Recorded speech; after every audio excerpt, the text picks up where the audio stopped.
আজ আমি বাড়িতে বানিয়েছিলাম গ্যাঁধালি পাতার বড়া। পাতার স্মেলটা বাজে লাগলেও বড়া বানিয়ে খেতে কিন্তু বেশ ভালো লাগে। এখানে আমি পাতাগুলোকে ভালো করে ধুয়ে জলে কিছুক্ষণ ভিজিয়ে রেখেছিলাম।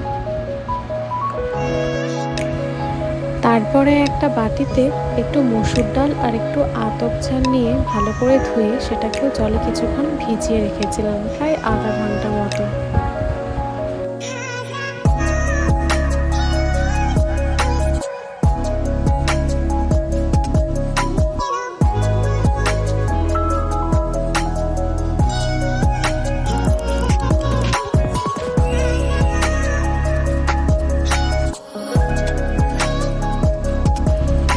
তারপর এই দুটোকে একটু ভালো করে পেস্ট করে নিয়েছিলাম।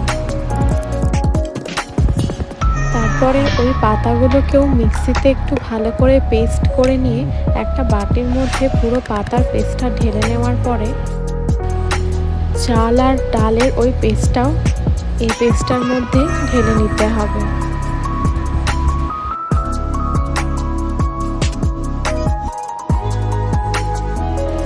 তারপরে একটু পেঁয়াজ আর লঙ্কা কুচি সেটার মধ্যে দিয়ে দিতে হবে। এরপর একটু স্বাদ মতো নুন দিয়ে দিলাম।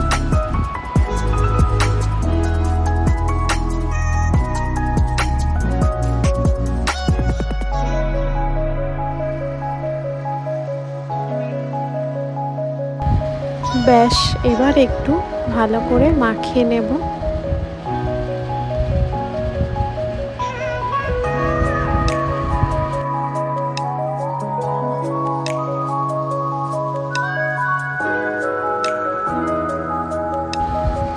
এরপরে কড়াইটা ভালো করে গরম করে নিয়ে কড়াইয়ের মধ্যে তেল ঢেলে নিয়ে বড়াগুলো অল্প অল্প করে নেব। খুবই অল্প আছে কিন্তু বড়াগুলো করলে বড়াগুলো বেশ ভালো মুচমুচে খেতে হয়।